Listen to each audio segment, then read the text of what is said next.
Ladies and gentlemen, welcome to the show. I know you don't want to hear me. You're here for one reason and one reason only, and that's William Daniels, a.k.a. Mr. Feeny. Feeny. Feeny. Only reason why I'm making this quick intro is to give you a little heads up about the audio. We did do this in a deli at William Daniels' request, and if William Daniels wants to eat while we do this, I'm sure as hell not going to say no. Anyway, here we go.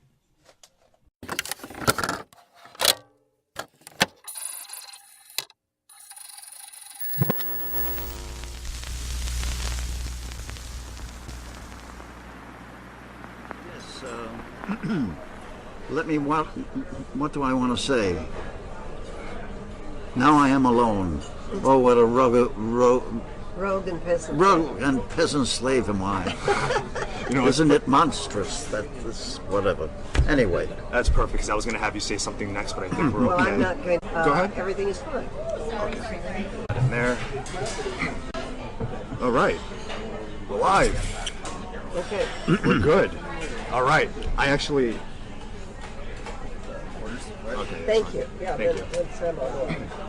I feel like I'm in the principal's office right now, except... No, seriously, I feel like I'm in the principal's office right now, except this is the principal's office everyone my age wanted to sit in. Right. Yeah, so this is really, really cool. So I'm here with William Daniels and his beautiful wife, Bonnie Bartlett, Mrs. Daniels. Some of you may know him as Kit from Knight Rider. Everyone knows him as Mr. Feeny. That's right. And Dean Bolander from Boy Meets World. So this is really cool, guys. I appreciate you guys coming out here today to do this for me. And I just want to start from the very beginning with you. Like I just mentioned, I'm from Brooklyn too. And I would love to hear what it was like growing up in Brooklyn for you. Well, we didn't spend that much time in Brooklyn. My folks were anxious to move out to Long Island. So I would say I was there till I was about 7 or 8, around in there, or maybe 9. I think a little longer. Yeah? Mm-hmm. And we moved out to Queens, and then out to Valley Stream. Yeah. Yeah. What was, I remember you telling me stories about Brooklyn. Yeah? It was a very poor section. Yes. It's even poorer now, but it was a section called East New York. You know that? I do.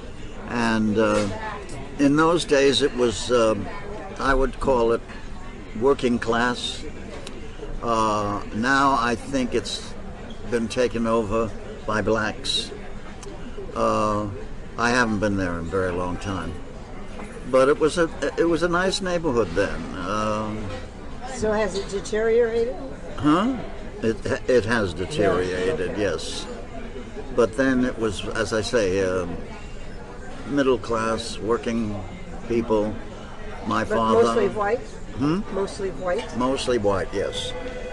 German, Italian, Right. that kind of thing. Well, I'm sure that the blacks Yeah. are also working class. Yes, I'm sure. I mean, I haven't been there in years, but at any rate, my mother was interested in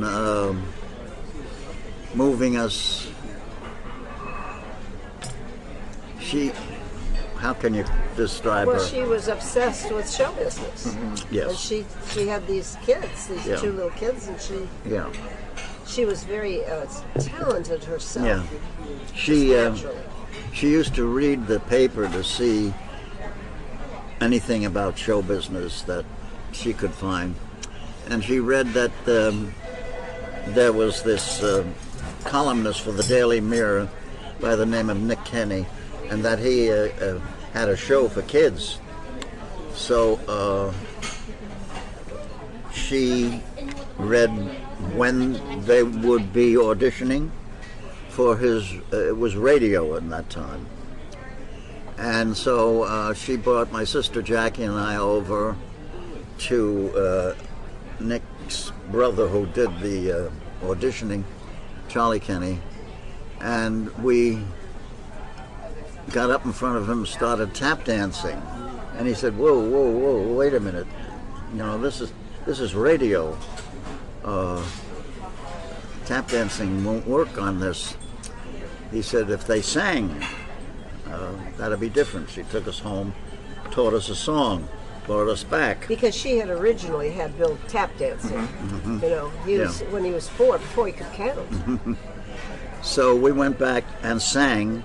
He said, not in unison, you know, in harmony. Took us home, taught us harmony, brought us back for the third time, and they said, yeah, that's it. And so we got on to Nick Kenny's show, which was a radio show, but also he ran a lot of, what would you call that, when you go out and perform? You know, at the Elks. Benefits. The Elks Club, the this and that, you know, all over the place. And we did a number of those. He's been very sweet, but, you know, actually it was terrible. I mean, you asked him about Brooklyn. He's told me a few little things about a little gang that he was in. Mm-hmm. And that He was in a gang? He was in a little gang. You were in a gang? I tried very much to be in the gang. I certainly didn't want them to know that I was a singing and dancing person. My life wouldn't be worth a penny.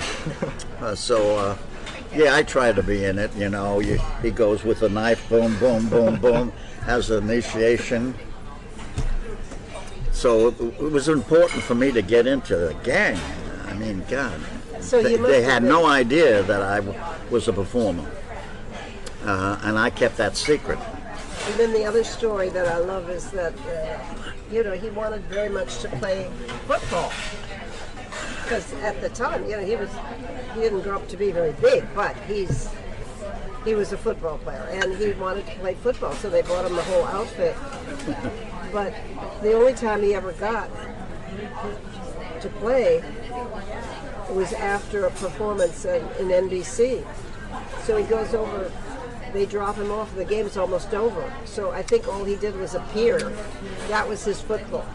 He appeared at the end of a game in a football uniform. So they felt not so guilty. Could I have the pepper and salt, please? Thank you. He never, ever Thank you. got to do the things that kids do. Are you going to eat anything? You know? I'm okay for now. Oh, okay. Thank you. So that's what, you know, they didn't realize that their childhood was being taken away from them. They didn't realize that. They just did what their mother said. Yeah. They were not rebellious kids. They did what they were supposed to do, and they were talented. But it was pressure for kids. And I think we were frightened, but we never really thought about it. You know, we just did as we were told. But it was not a childhood that I would recommend for anyone. Well, at the time you went to, Eddie Cantor was in front of you? Oh, God, yes. Eddie Cantor, you know the name? No, I don't. No. You don't know that name? Isn't that fascinating? He was Very famous. Very, very famous. Do you know the name Al Jolson? No. No? You don't know that name? Oh, Bill, we're in trouble. We're in big trouble here. Who are they? Anyway. It was like, let's see, who would it be? Who's a famous singer today? Oh, like Ariana Grande. Any of those people? Like Justin Bieber. Yeah, people like that, or comedians like Kevin Hart. a comedian. Kevin Hart. Jim Carrey. Yeah, any of those. They were huge. Oh, they were that. Vaudevillians. Do you know what I mean? And Yeah. everybody in the world knew them. Everybody knew Al Jolson did the first movie that was heard. What do you call it? Oh, it's sound? He did the very Really? first sound movie, Al Jolson. Oh, wow. So I may have heard that name because I remember taking like cinematography class in college, and we actually watched like some of the first like motion pictures and first films with sound. So I probably heard the name before, but now that you mentioned it, it is ringing a bell. Mm-hmm. Yeah, and with this whole black thing that we're going through now, which is great, we're all getting involved. Al Jolson put on blackface. He did actually put on blackface and did performance. But my father, who is long gone, who would have been, he was born in 1900. My father saw Al Jolson. He was great. He was a great performer on Broadway theater, which is what we all come from. And Bill Cummings was at the end of vaudeville. Really? He was performing at the very end of vaudeville. And he had to go after Eddie Cantor once. And Eddie Cantor was a wreck. Oh, where's my music? I can't do it. I can't do it. I can't do it. Because performers are like that. They're scared to death. He was forced to come to it by a famous writer who had a column in the Daily Mirror, and that guy, he did whatever that guy said. He didn't want a bad review in his column. So Eddie Cantor came, and he seemed very nervous. He had this hat and everything. And I remember seeing him saying, "I don't know why I'm here. I don't have my accompanist and everything." And, you know, and I thought, that guy is scared. And if he's scared, what about you? You know? And it was the first time I verbalized to myself that, yes, me and my sister Jackie were always nervous about performing. You know, it's a pressure. You know, you did it. Yeah, I'm sorry. You said that you had heard the audio book Vision. Yes. Yeah, okay. I would recommend to anybody that's interested in this kind of background to read Bill's book. Oh, for sure. Not the audio vision, but the book itself. You can get it on Amazon, and it's a good book. And it gives you all this background of how he was as a kid, and the fear, you know, that he had to overcome in performing.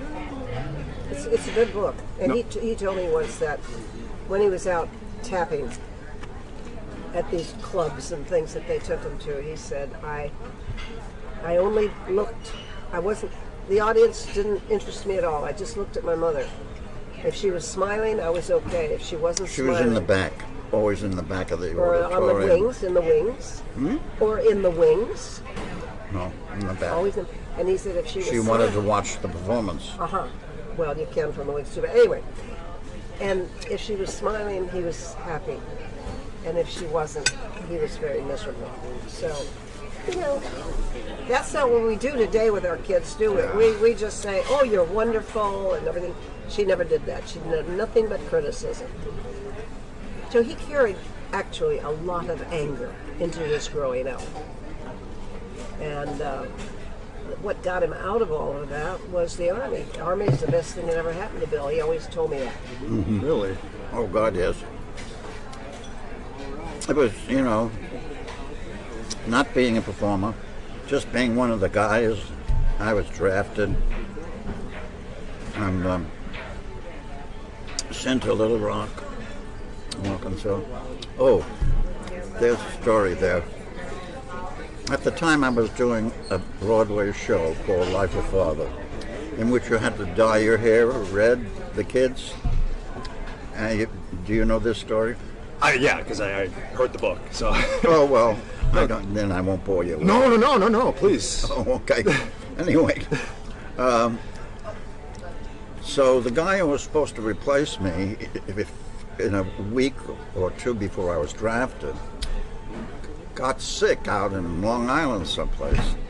So I wasn't able to get my hair dyed back to my natural color before I went for this physical. So I go to the physical with red hair. So they line us up and they say, strip. And this captain walks by And he looks at me, he looks at the hair, he looks down there, he says, "Come with me." And I thought, oh shit. I go into his office and he puts his feet up on the desk and he looks at me. He says, "Let me guess. Life with Father." I said, "Yes, sir. Thank you, sir." He said, "Wait till I tell the guys." I said, "Guys, he brought these guys in, and there I am. How do you sit naked, casual, while these guys look at you and laugh, you know?" Well, it was a mess. And I was so glad when I was able to get that color back in my hair. But that was something. But, he was great, Captain. Let me guess. So I got my hair back to my natural state. But anyway, he was happy to be in the Army. Yes. He just loved being in the Army. It was just a bunch of guys, regular guys, and I made friends with a guy who was 35 years old. I was 18. He just under the draft age, but he was like a mentor for me. During our training, we were sent to Little Rock, Arkansas, to Camp Joseph T. Robinson. I'll never forget that. Big huts all the way down. Anyway, but you were sent to Italy. Actually. What? You were sent to Italy. Yes. How did that happen? We were all finished our basic training. We got on this bus. Now I've got pals that I've known all these 13 weeks of basic training. And we're going to go up to someplace north of there. And some guy comes on, I think he was like a lieutenant, and he says, "Daniels." I say, "Yo!" Doesn't say anything. Get in the car, the Jeep. And he drives me, now we're in Italy, he drives me to this two-story house with a wall in front of it and an entrance. Turned out it had been the Gestapo headquarters, but now it was the Armed Forces radio service. And I didn't know that I had a label besides my name of entertainment specialist because I'd been performing.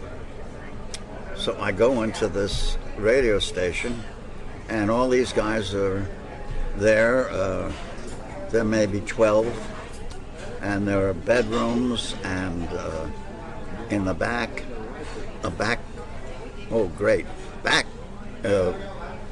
courtyard in the back with a bar in the back of the courtyard where they all boozed up. And pretty soon they were there all during the war. They left. And I found myself suddenly in charge of this place. So that's what we did. I remember I made deals with the quartermaster. Anything you want, like when your girlfriend wants to hear something, just call me. I'll put it right on the air. And one of those big things of ice cream that you have, could you send one over? I make deals like that. Anyway, he was so happy to get away from his mother. She cried and cried when he went off. But anyway, it was his way of getting away from her because she controlled his life. Yeah. And when I got back, I had been advised by Howard Lindsay, who wrote Life's a Father, and who came into the show when I was still in it, after having taken a year off to play around on Broadway for 9 years. Anyway, I asked him if I should go to the Academy of Dramatic Arts. And he was making up in the mirror. He said, "Close the door." I went and I closed the door to his dressing room. I came back and he said, "Don't go there." He said, "I'm on the board. Don't go there." He said, "What you do is you write the government for a school that has a theater department. Because you're going to get the GI Bill. Because I'm getting the GI Bill. And that way you can pick out a school that has a good theater department, and meantime you get a college education, and that'll be good. So I wrote the government, and they sent back a list of colleges. Mind you, my parents never even finished high school.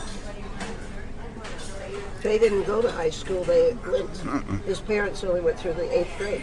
Yeah, they were put to work. Anyway, Which was not that uncommon in those days. so on this We're list, talking, Billy, we're in a vacuum here. I mean, we're talking. huh? It's really the generation gap is huge here. I mean, the you don't know the names of the people he's talking about. You're not aware of who they are. So it's like Howard Lindsay. What are you talking about? I'm talking about the fact that they don't even know who Howard Lindsay is. They've never heard of Life with Father. Oh. They've never heard of these things. They've heard of the Pope. He saw the Pope Yeah. in Italy. That Pope they've heard of. And, we were soldiers in Italy. We went, and I wanted to go down and get a rosary blessed from my grandmother by the Pope. That would mean a great deal to her. Catholic. We were Catholics. And so I went down there, and when he speak to you. Which Pope is this, Bill? Which Pope? Pope Pius? Pope Pius, whatever the number was. He had been in hiding during the war, Yeah. and he came. And I think he was a Nazi sympathizer, wasn't he? I don't know. You I don't forget. know. Okay. Anyway, He came from his hiding place just because the war then was over, and Bill was there. Go ahead. Yeah. I'm sorry. so anyway, I had the rosary beads, and you go up and you kneel in front of this railing, and he goes by, and he holds out his ring, and people are kissing it. Well, I'm like my father. I worry about germs. And I thought, oh God, let's see. So it came by, and I kind of went, you know. But you got it blessed. But I got it blessed. And my grandmother was very happy with that.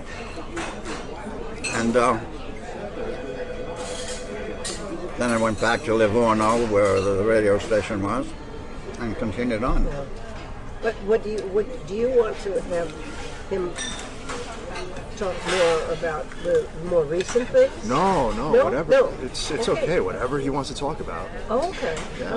Okay. There's no agenda. No, but It's- people can buy the book. yeah. Buy the book. What's it called? There I go again. There I go again. Yeah. How I came to be Mr. Feeny, Yeah. John Adams, Dr. Craig, And Kit, and many others. Yeah, all those. He was, 1776, John Adams. And the thing is that a lot about the book, why it's called, it originally he wanted to call the book something about saying no. Something how it, but the publishers didn't want that because of the saying no to drugs, saying no with the sex thing, and I didn't. They thought it would get I mixed was up. put into show business, so I was inclined to say no when something came. He's always said no to everything. Oh wait, I said no. I said no to St. Elsewhere. So he wanted to work, but he also would say no. You know what I mean? He wanted to make a living. He didn't know how else to make a living.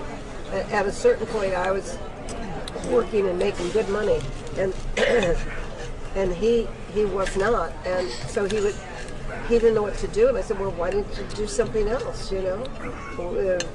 Something else you're interested in. You can go back to school and do something that you're interested in. And he said, no. It took him a while to figure out that what he did best was to be an actor. He didn't want to be an actor. He didn't start out wanting to be an actor. But then he realized, well, this is something he was really good at. And so he kind of made a peace with himself about acting. What did you want to be? I toyed with the idea of becoming a doctor, but couldn't stand blood, so that was a bad idea. But I suddenly realized at one point that this is what I should be doing because I'm pretty good at it. And so I dropped this other stuff and started to take the business seriously. Although I don't think you ever took the business seriously. No, You wanted to work. You wanted to make money. You wanted to support the family. Mm-hmm. Yeah. When we had a family, and I didn't want to work, and he did. Somebody sent me over to a lady producer, and she said, "Why don't you go and take an acting class?" And she recommended Lee Strasberg, who was... No, that was me. That was me. You only went to Lee because of me. I thought it was Cheryl Crawford or somebody. No. Madame of Barbanel. But you went to Lee because of me. Because I'm the one that went to Lee. You didn't want to go to Lee. Bill didn't believe in teachers and things like that. He didn't believe in acting teachers. And you only went because of me. No, you're mixing that story up with me. Oh, okay. But she's the Knight my Rider, walking memory. I think the Knight Rider stories are fun. The Knight Rider. Oh. How did you do Knight Rider? How did you happen to do that? I did an hour, or maybe it was an hour and a half show with that Bernadette Peters, and the producer. Yeah, the producer. I can't remember his name. Well, it's in the book. Yeah. It's in the book. So what am I talking about? Just how you have to, what you thought of Knight Rider when they gave it to you. This producer called me after I'd worked with Bernadette. For him, we had a couple of very funny scenes on the show. And he called me and said, "Bill, and I have some script that I need an actor to tape for me because I'm going to New York to pitch the show." He said, "Would you come and just read this?" He said, "It's just a couple of pages." I said, "Sure." So I went over and he handed me this script, and I looked at it. I said, "This is a car, and it talks." Right. Okay, so I started reading. He said, "Could you make it like Ma Bell?" I said, "No." And I started, "How about," I said, "would you just let me read it?" So, I read it, and I left. And about 2 or 3 weeks later, he said, "Bill, we sold the show, Knight Rider." I said, "Oh, great." He said, "Well, we'd like you to do Kid."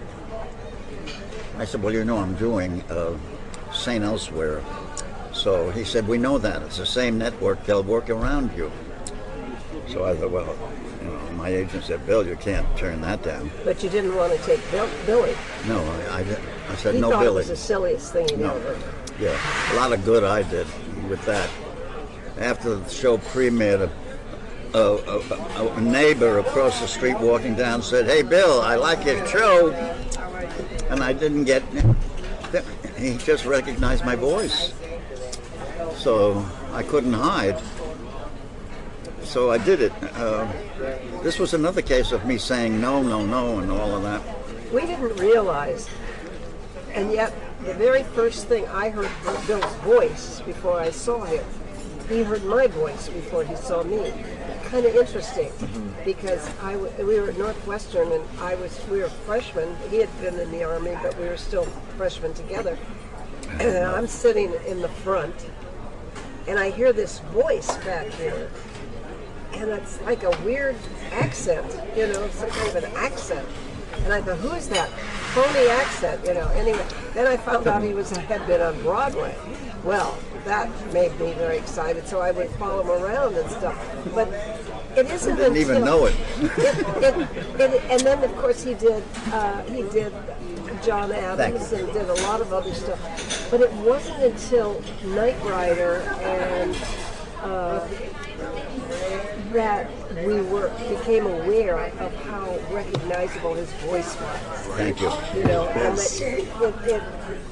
it surprised us. I mean, you don't know those things, And even Mr. Feeny. I mean, you don't know how recognizable and how iconic all of these things that Bill has done. We were unaware of it. Now, he's still unaware of it, but I know it now. No, I'm right there with you. His voice, you can, if you were to speak and this room's making noise, you can point it out real quick and you know exactly who it is. Yes. So actually, I do want to talk about how you guys met. And, how did he sweep you off your feet? What was how did he get you? Well, I've just written about that. That's interesting because I'm writing a book now. But let me tell him. You can tell the first story. Okay. His side, her side, right? Yeah, but she'll jump in. We were reading for a play. Erwin Shaw, Bury the Dead. Oh God, I'm not a laugh in it. And you're in the classroom and people are reading, and the guy who's going to direct it, the teacher, would call on your name and you'd read this, and and I'm waiting, and I'm in the front row. She's way in the back, and I hear one guy read, another guy read. Oh my God. I don't know if I want to be in this turkey.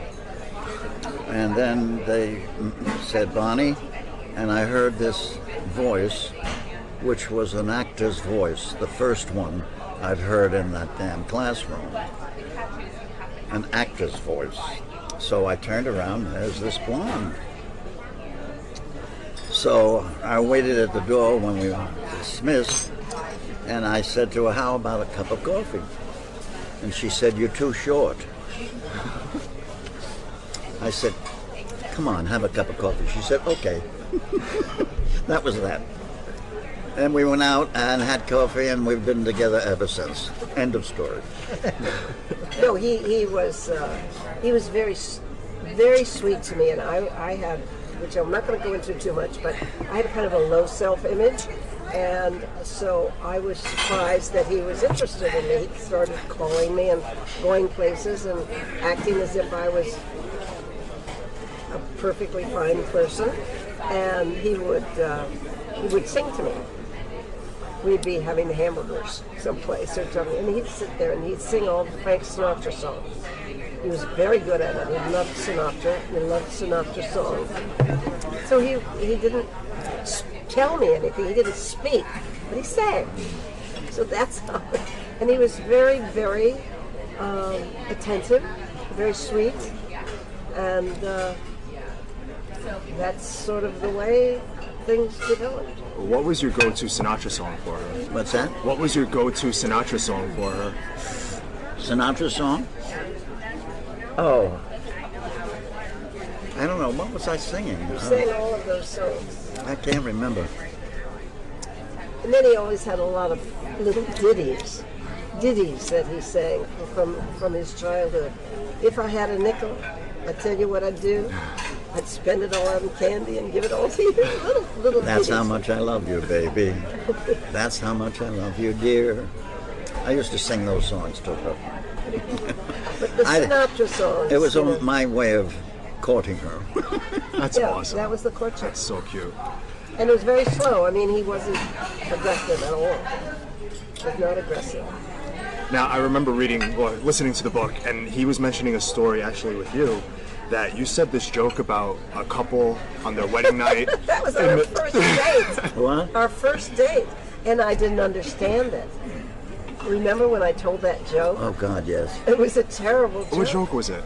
I'm not going to tell you. Oh, come on. No. No. It's kind of embarrassing. It's tacky. It's really And ugly. she didn't really understand that it was a dirty joke. And a couple up here, a couple down there, dripping down, she just didn't get it. And I thought, oh my God.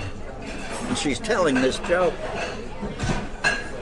Well, it's very strange because I had a very strange upbringing, which I'm writing about in my book. So that in one way I was very, very much ahead in that area, and in other ways I was totally stupid. Totally stupid. I had a double thing going on. That's because of my upbringing, which will be in my book. When is your book coming out? Well, probably in about a year. Okay. Probably in about a year. And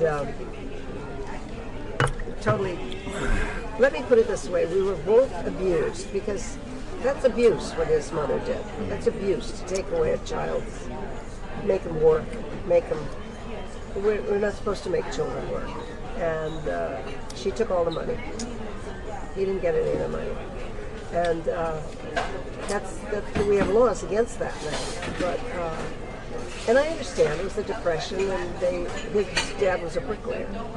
Is there in the book about me screwing up a lyric and being in the back of the car driving home, and everything's very silent? My father's driving, my sister's next to me, and I had blown the lyric. And so she said, she's up in the driver's, next to the driver. So her head is, she's not even looking at me. And she said, because I blew the lyric, she said, sing it. So my sister and I, we sang it. And she went to my father, da da da da da. Oh, that's what she did. She said, da da da da da, da da da. She sang it. And then she said, sing it. So I sang it right this time. So she turned to my father driving and said, what's so hard about that?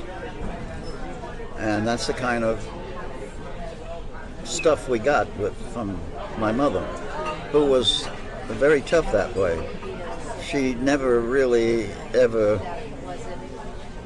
complimented us. Something about getting a swell head or something like that. No, but so in a sense, I've just been thinking about this lately, but in a sense we were both mine in a different way, but with my father, his mother, we're both abused, differently, but abused. And maybe that's why we kind of understand each other. Maybe that's part of why we understand each other and have been together so long. Because we tolerate each other. We tolerate each other. Living together is hard, and you do have to learn to tolerate each other. Because it's not easy. But anyway, that's that. But he has been. Are you married? I am not. No. He's been fun. Good guy. Well done. Well done, yes. But you guys have been married 57 years, right? 70. 70? 61? We were married in 51. Oh, 51, I'm sorry. 51, right after. You can't believe college. everything you see on the internet then. Yeah, that's why. We don't know the same people. I don't know any of the names of the people now who are really, the singers or anything. I don't know any of that. Oh, you're better off. You're better You're off. better off. The way it is now, you're better off. Yeah. Because people are famous for no reason now. That's a good point. You're right. What? People are famous for no reason. Yeah. I mean, who are these people? Who are the Kardashians? Who are all these people? Exactly. What is that all about? Some of them don't even sing. They They don't do yell. anything. They don't do anything. They don't act. They don't do anything. You could just become famous. Because of your phone. You just take a quick video, 300 million people watch it, and then all of a sudden you're on TV, you're making millions of dollars. Yeah. So Crazy. it's It has time. nothing to do with talent. Yeah. That's sad now. It's the You know what I at the end of the book, I just realized the other day, at the end of the book, I'm going to make a list or something of all the wonderful performances I've seen, that I have been privileged to see, and how it affected my whole life and my whole working life.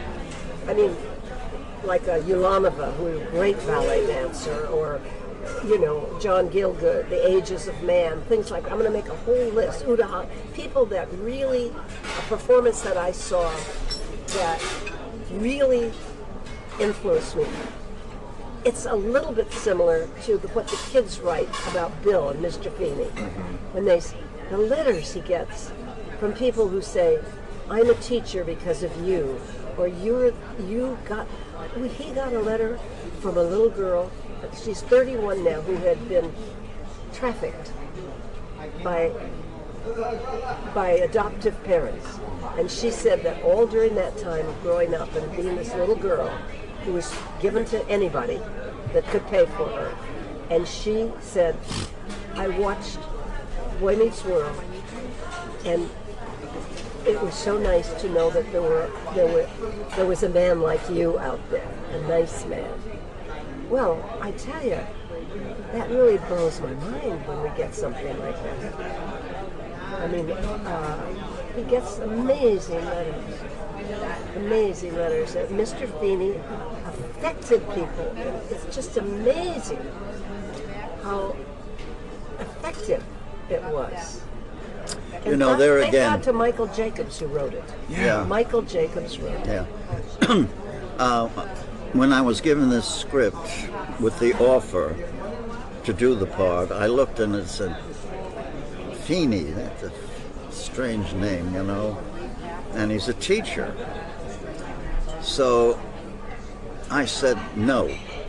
And then Michael Jacobs, producer, let me know that he'd like to meet me after I had said no. So I went and met him.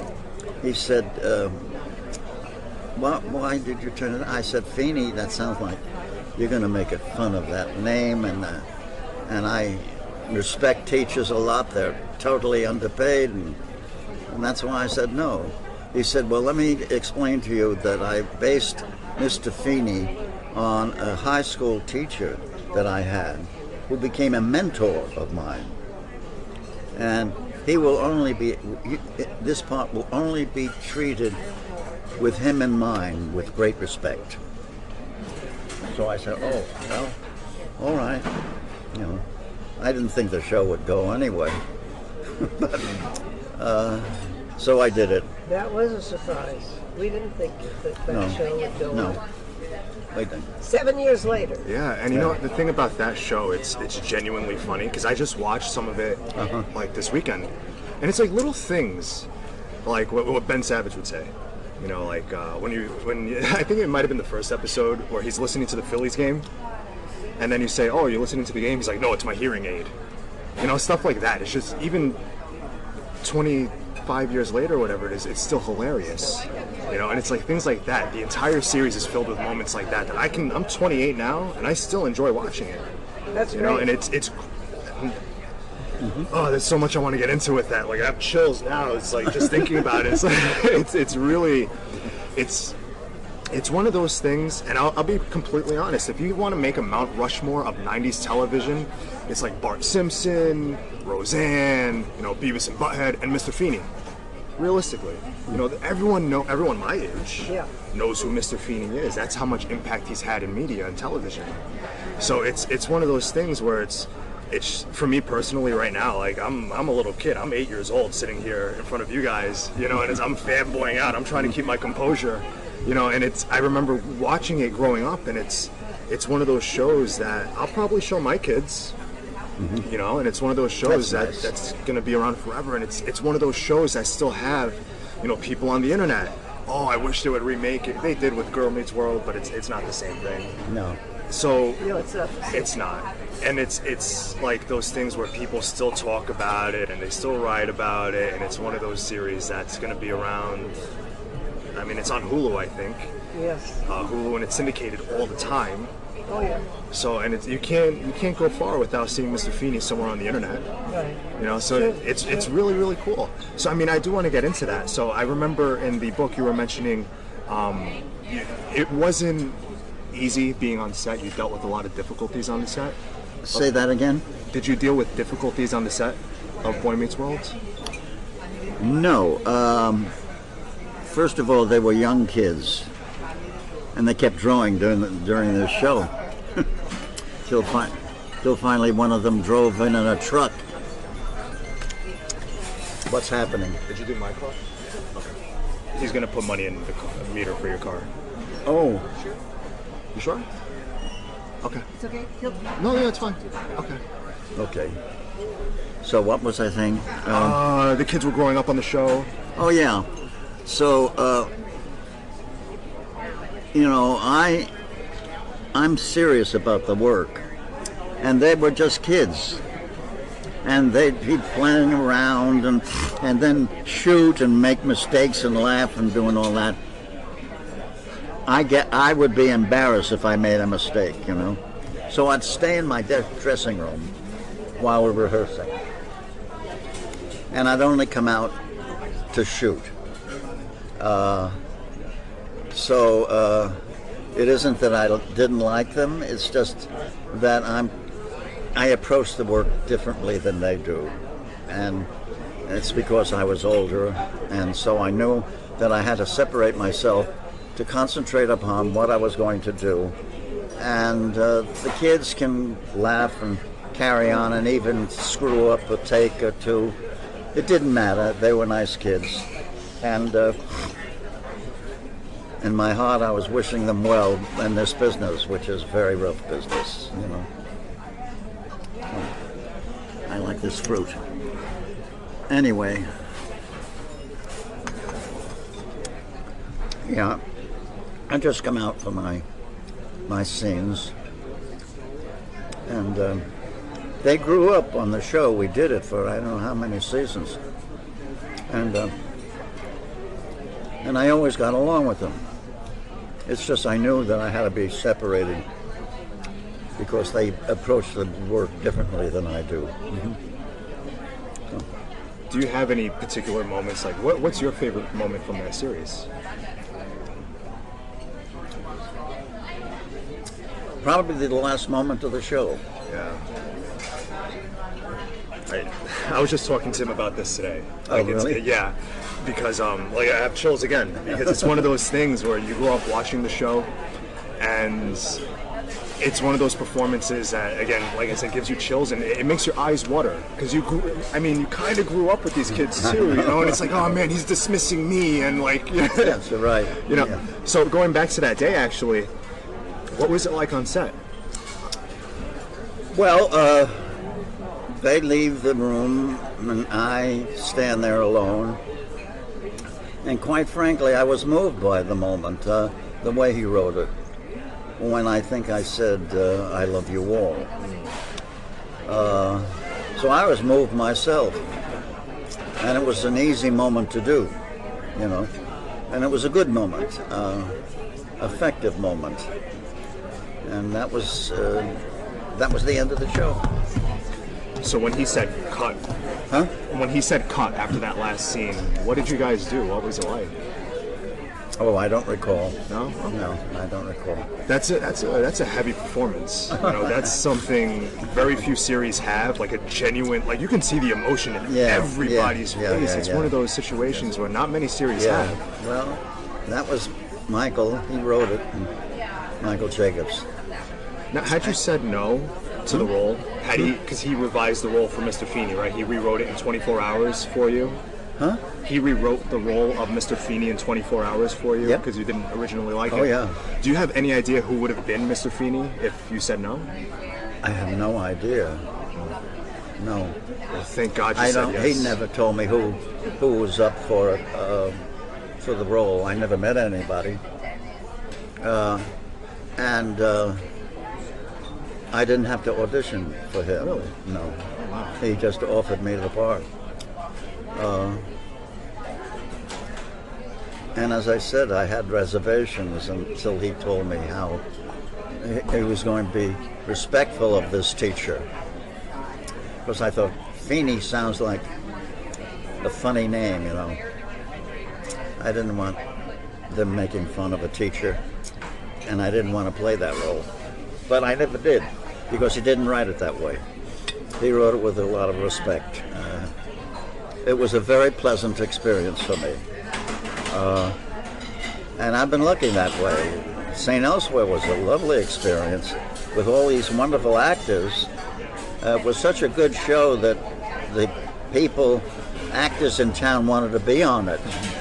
So we'd have guests who were very good, and it was a very respectful show. Which one? St. Elsewhere. Oh, yeah. That was so much fun. Mm-hmm. And, yeah. I had to teach her to smoke, because the joke was that I said I got my wife to stop smoking. I went out in the front lawn and I said she smokes and she shouldn't smoke. It's not bad for her. And then, by God, she stopped. And then, of course, the next scene, I go to the bathroom at a dinner in a restaurant, and she opens a purse and takes out a cigarette and smokes. Well, she doesn't smoke, so I had to teach her how to smoke. You don't go, you know, don't do that. Just kind of let it out. She couldn't inhale it at all, so I had to teach her how. Fortunately, I thought the best thing is take out the cigarette, tap it on your finger, and put it in your mouth and start to light it, and let's hope they say cut.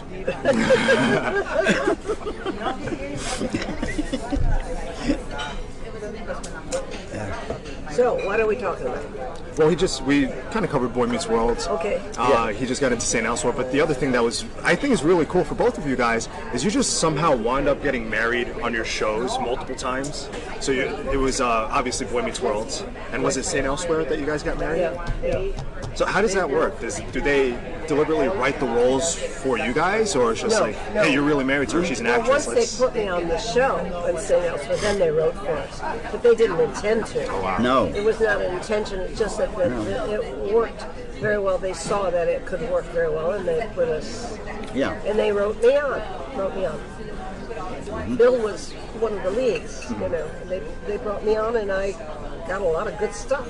Yeah. It was very, very good. Yeah, and Boy Meets World, I think Michael just put me on. By then, I was available, and he just put me on that last year of Boy Meets World. I think it was the last year. Mm-hmm. But I was on another show, Little House on the Prairie, and that's another show that's going on forever. And people watch it, and I get fan mail, and they want, a picture of me from Grace, that's my granddaughter's name, Grace. But Grace, that was my character, and that was Michael Landon. Yeah, but people adore that. The name Michael does come up in our life. One of our sons is Michael. Mm-hmm. Michael Landon, Michael Jacobs. Have we mentioned Tom Fontana? He was the main writer on St. Elsewhere, and he remains a good friend. Yeah. And he was, he's a marvelous writer. He's done a lot of shows. I'm sure you've seen some of his shows. The police, What? What are the names of some of Tom Fontana's shows? I guess I can't remember them right now. Prison show, a big prison show. Something in the Streets. Yeah. And then I forget the name of it. is it Baltimore? I don't know. Anyway, wonderful writer. Mm-hmm. And good friend. And remains a friend. We see him when we go to New York. So what? Mm-hmm. Anyway, you've been around a long time. But it's good to talk to you, and it's very, as I say, the generational gap, Well, we see it with our grandchildren, of course. I've been on a couple of shows that I get points for, like Better Call Saul, Oh yeah. and the little things, and the Key and Peele.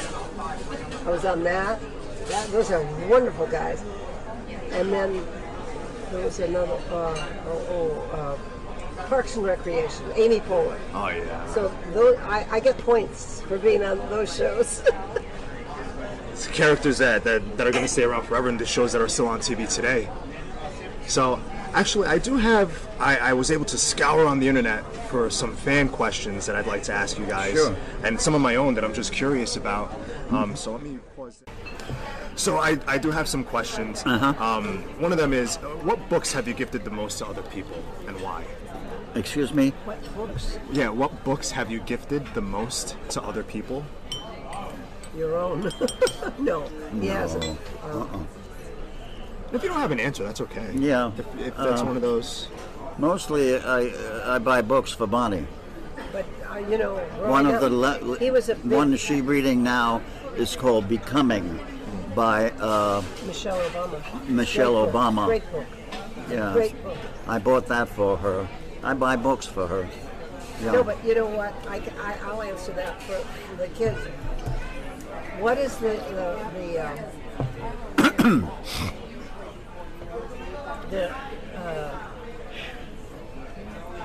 dog, the show, the book about the dog? You love that. You gave that to everybody. It's a very, I can't come up with the name. I was going to say Peepers. It's about the dog. What's the dog's name? The little dog in the house? Snoopy? Snoopy. Bill adored Snoopy, and he always said, the lead boy. Charlie Brown. Charlie Brown. Yeah. He said, I'm Charlie Brown with the cloud over the head. He really identified with that. He identified with that very much, and he was always buying Snoopy for everybody. Yeah. That's awesome. I was not expecting that at all. No. That's so cool. Oh, I love that. He really loved that. How has failure or apparent failure set you up for future success? Say that again. How has failure or apparent failure set you up for future success? That I offer what? How has failure, any failures you've had, set you up for future success? It may seem like a setback. Future No, what? I can answer Success. that. I can answer that. What? He did a play, Daphne and Cottage D, which was a big flop. But he learned so much from it because he had so much trouble with the leading lady that right afterwards he got 1776 and he was on top of it, all the way on top of it.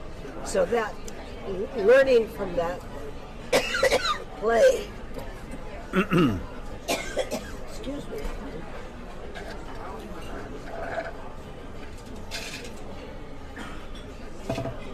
did, I think, the experience of that difficulty. The actress was very difficult, and it was tried to leave. it was a two-character play. So I learned to have to deal with her, and It gave him a feeling, I think, that he could do anything.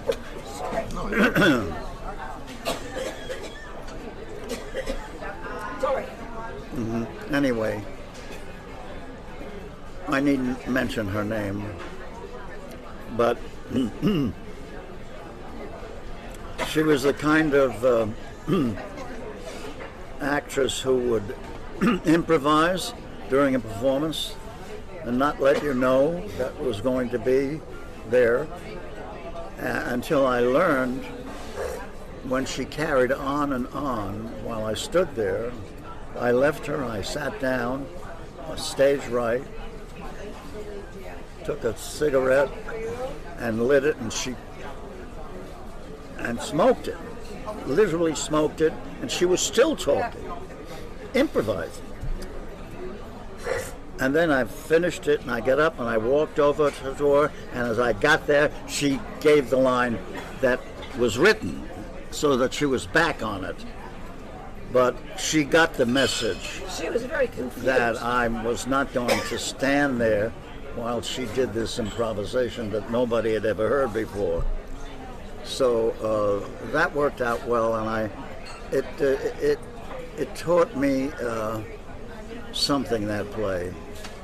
There was something about it that made me bring more of myself That's right. That's to the right. part than I ever had before. Right, exactly. I write about that in my book because that's right. And then by the time he got to Mr. St. Elsewhere and Mr. Feeny, television, I think Bill found his medium in television. He loved the theater, but it's a killer. It's a killer. But television has been so, and we looked down on it when we were younger, theater and film, stuff. We looked down on television, and it has been a wonderful medium for Bill. Wonderful medium for Bill. And he likes working the day hours, Well, I did 1776 for too long, for 2 years. 2 years and 2 months. That's 8 a week. That's a lot of work. And it was a big part, the biggest part in the play. He never left the stage. People would leave the stage and come back, and I could smell tea on their breath. And I thought, boy, what I would do for a glass of tea right now. But I stayed in it too long, and it was one of the things that led me to come out here and stay here, because 8 a week is tough, and 2 years, nobody does that anymore. It's ridiculous. They play 2 to 4 months and they're out, and I would have been better off if I'd done that. But I was making the money and I needed the money, so I did it. Yep. Next question. Awesome. So what's an unusual habit you have or an absurd thing you love? Unusual habit to what?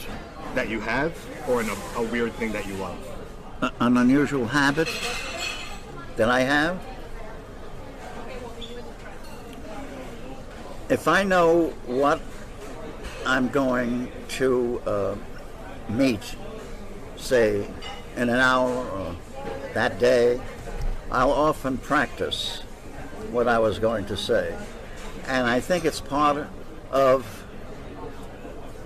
my training as an actor, you practice it until you perform. So in a sense, I'm always performing, really. That's all I know how to do. Yeah, it's true. He will practice what he's going to say to somebody. Now, he doesn't know today, for instance, but if he knows what he'll practice it. Yeah. Not a part. Just that he knows he's going to meet somebody about something, and he'll practice something that he's going to say. Isn't that funny? Yeah, I do the same thing, Do honestly. you? I do the same thing. I never did. It's so weird. I've done this in my head all weekend. Like I was gonna say, and Right. it never comes out how I want it. But what about you? Do you have any weird habit or something that's unusual that you love? Well, something that's unusual. I still like it. This morning I took a bar. I still go to ballet class. I'm 89. Really? Wow. And I'm always the oldest one everywhere now. But I still love that. I love going to the bar. It's so good for my body. It makes me feel so good. She's been going to ballet class ever since I've known her. Yeah. Wow, that long. Wow. I have. It's really been a really part of my life. You know what I mean? A strong part of my life. Yeah. I'll go until I can't stand up anymore. But as long as I can hold on to the bar, I can't go out onto the floor anymore. It's been part of my life since my 20s. That's incredible. That's awesome. Yeah. That's awesome. Yeah. Another one. When you feel overwhelmed or unfocused, what do you do to get back on track? Overwhelmed or unfocused? That's tough. I don't know. We both have. I have a loss of words, vocabulary, which is very difficult when you're trying to write something. But he has a short-term memory loss. He has short-term memory loss. Comes with age, So he'll forget. He'll say, "What is it we're supposed to do today? Or is it Monday or Friday?" I mean, he has some memory loss. It's very hard. It's hard for him Because when you lose a mental facility, a mental thing, it's scary. Much worse than a physical. It's scary because you don't know what to do. All you can do is keep going. Okay, this is one that I'm really curious about. So, if you can have a gigantic billboard anywhere. A gigantic what? Billboard? Billboard. What would it say?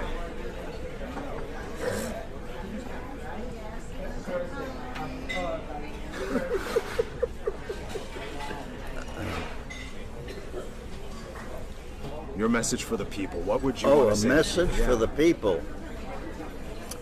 Probably those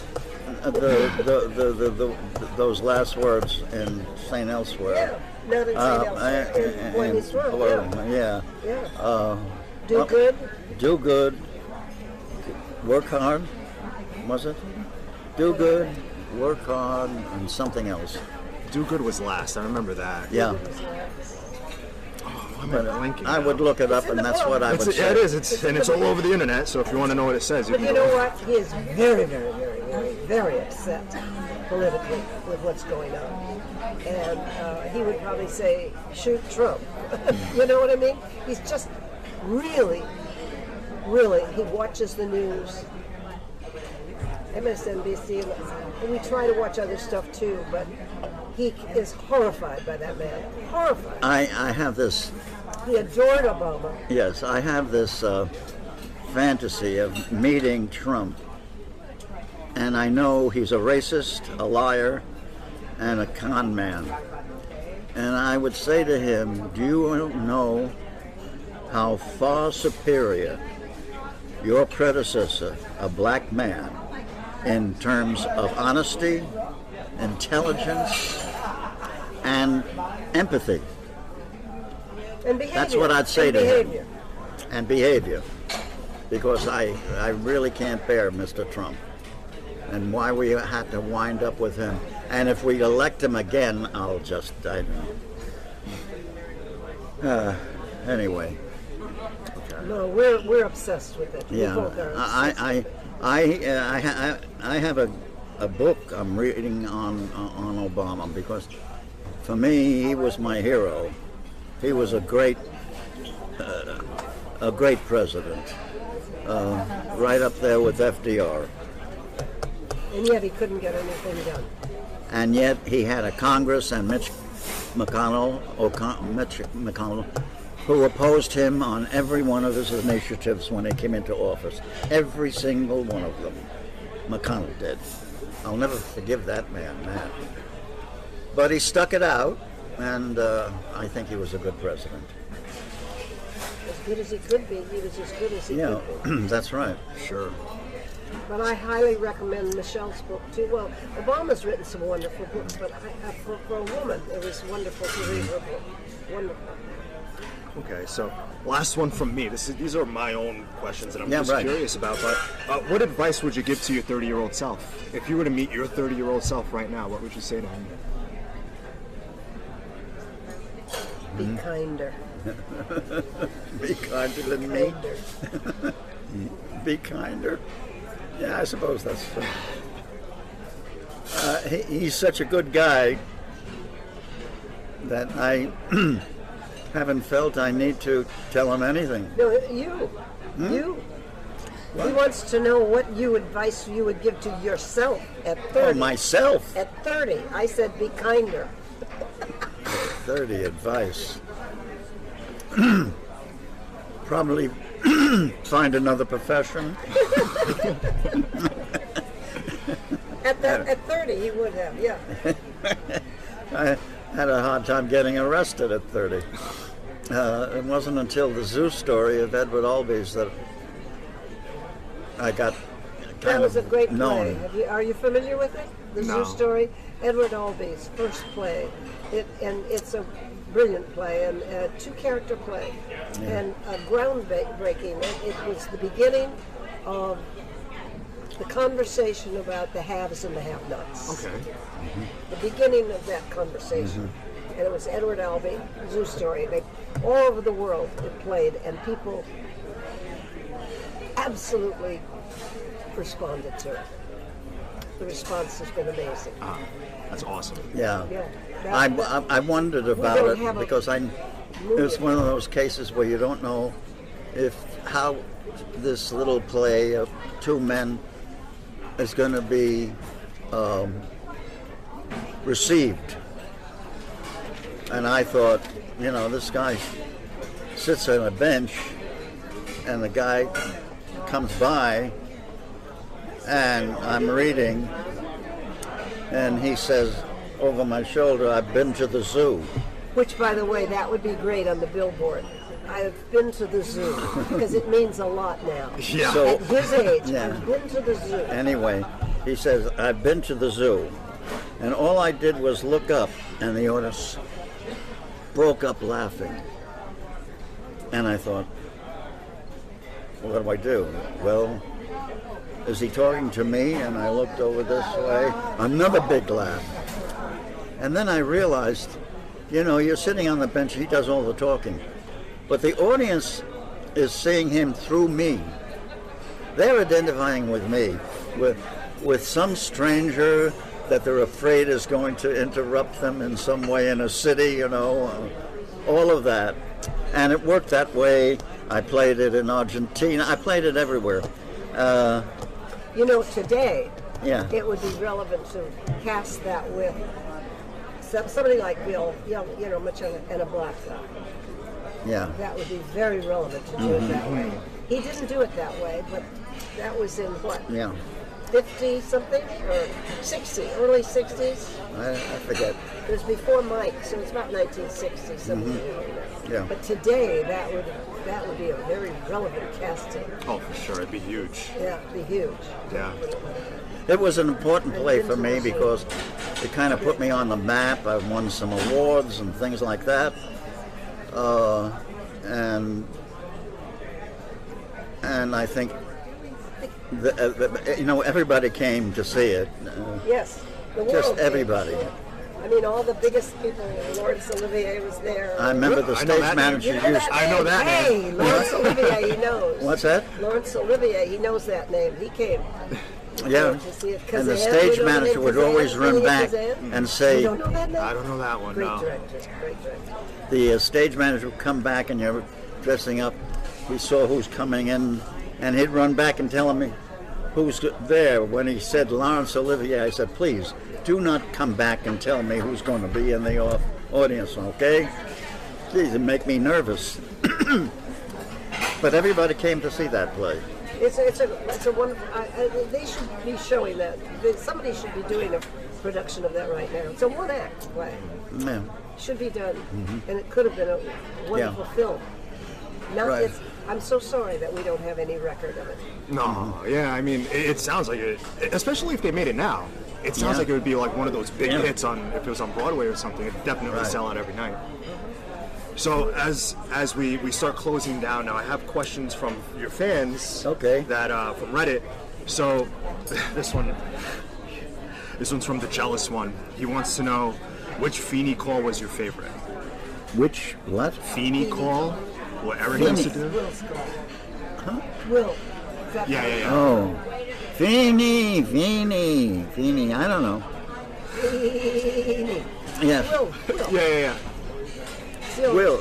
That's the one. Yeah. Okay. So this one's Odyssey 609.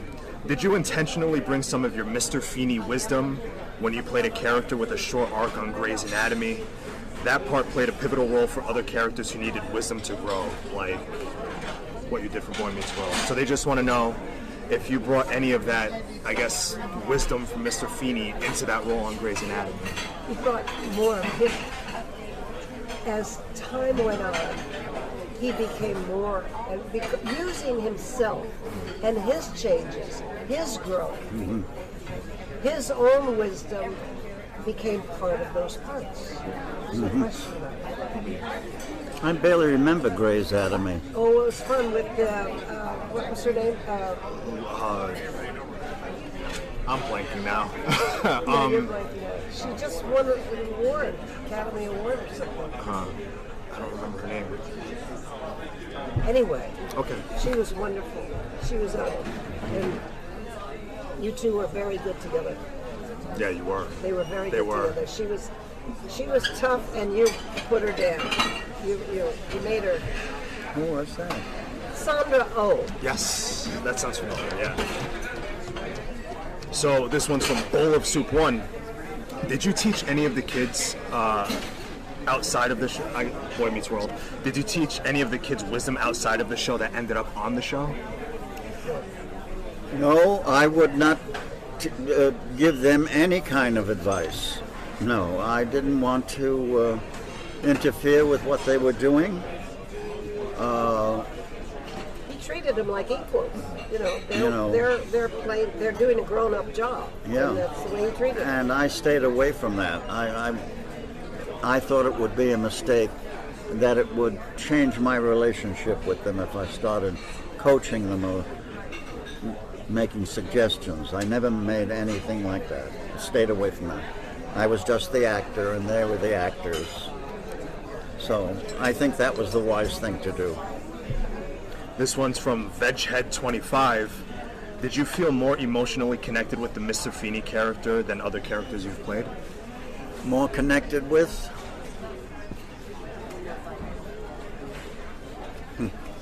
I don't think Well- so. At that time in your life, see, when he was John Adams, he was very much like that. He was angry, he was tough, he was biting, he was funny, he was very much like that. And then even when he was Dr. Craig, in life. So yes, in life, by the time he played Mr. Feeny, he was a much different man by the time he played Mr. Feeny. So yeah, that was him. That was pretty much him at that time. Yes. Yeah. But at the time, John Adams. Well, he I was think like what that. you learn. When I read 1776, I said, Billy, this is a part that's been written for you. John Adams was somebody that has been written for you. What I've learned is it's smart if you can bring as much of yourself to the part that is adaptable in the part and acceptable in terms of the part, in terms of acceptable of the play. If you can bring that much of you, that will help make it more believable and real. From Religious Grandpa, would you change anything about your portrayal of the Mr. Feeny character if you could do it all over again? If I knew what? Would you change anything about the way you portrayed Mr. Feeny if you can do it all over again? I don't think so. No. So yeah, the way it came across was exactly what the series needed. Yeah. And PST 15. What's the biggest difference or challenge working on Broadway versus television? And he wants you to know that your performance as John Adams in 1776 was an inspiration to his whole family. Who was that? Some guy, PST 15. Say it again because I had an idea in mind. Read it again. So what's the biggest difference or challenge working on Broadway versus television? Yeah, well, on Broadway, you're repeating your part 8 times a week. And what you need to do is try to stay open to any idea or inspiration you might have that might be different from the night before. It'll keep it fresh for you in your mind and in your acting. So it'll keep you from getting bored with the repetition if you can find something like that. In television, just get to do it once. So if you're playing a role, the dialogue changes with each episode, so it's a whole different matter than repeating 8 a week on Broadway and kind of trying to keep it fresh. So it shouldn't get to be rote. Different attack, but different. You find little different ways of doing it. When I worked with Howard Da Silva, who played Franklin, he was a bad boy on stage. So he would sit down in his chair there, and I'd be carrying on and everything. and then he'd fall asleep, so I'd ignore that. I knew he wasn't asleep. But when he started to snore, then I walked over with my cane and went bang on his chair, and and then I went on. He was a bad boy. We got along fine. Yeah, snoring, God almighty. So the last thing, we're done with the questions, but the last thing I want to share with you is so you can see that, and I know you already know this, but the impact you've had on my generation. There's two people that what they wrote caught my eye, and I wanted to share this with you. This is going back to Odyssey 609. They said, the Mr. Feeny character taught her how to be a person with compassion, and it was a woman, and she wants you to know that you were a hero to her growing up, and her as an adult, she still refers to you as a hero. And what do you want to know from me? Oh, no. She just wanted you to know that you taught her, the character Mr. Feeny taught her how to be a person with compassion. Oh, I see. And you're that's very nice to hear. Yeah, that's very nice to hear. And the other one is G Pile Fan 11. You actually inspired them to become a teacher, and they're in college now, and they watch old episodes just to get through that. And oh, well, we've heard that before. We've had fan letters from people who have said you led me into the profession of teaching, or teachers who say watching you has been meaningful for them. We get lovely fan mail like that every once in a while. Yeah. I was just mentioning to him that someone is in college now to become a teacher because of Mr. Feeny. Sure, we get a lot of that. Yeah. I think that the impact of your character, I feel that has more impact on people than other television characters because it was a relatable role and it was a real world role. Mm-hmm. And I mean, look, you can't fake this stuff, man. Like I have chills now just thinking about it. It's one of those things. Like I'm so grateful that you did not say no to that role. Oh. Because had you said no, I don't think the series would be exactly what it is. It may have not lasted 7 seasons. Yeah. Yeah. So as a little fanboy, I want to say thank you, and thank you for going on there too. Thank you. It's been a good interview. Yeah, I appreciate you guys coming out here today because it's like I was mentioning before. You get a lot of no's, and then when someone, especially of your caliber, you're both well respected. It shows you, hey, you know what? You can do this. Yeah. You can do anything. So again, thank you guys so much. You're welcome. You're welcome.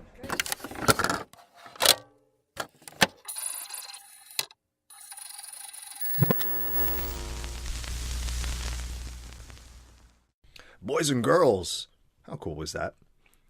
William and Bonnie are two of the sweetest, most genuine, most humble people I've ever met in my life, and I am so thankful for them. They showed me that if you have dreams and you make those dreams your goals and you take your actions, you can have 100 no's, but all you need is one yes. Anyway, with that being said, I'm out of here. Peace out, Girl Scout. Oh, and leave us a review. 5 stars would be preferred. We wanted to know if you had anything else left to teach us. Believe in yourselves. Dream. Try. Do good. Don't you mean do well?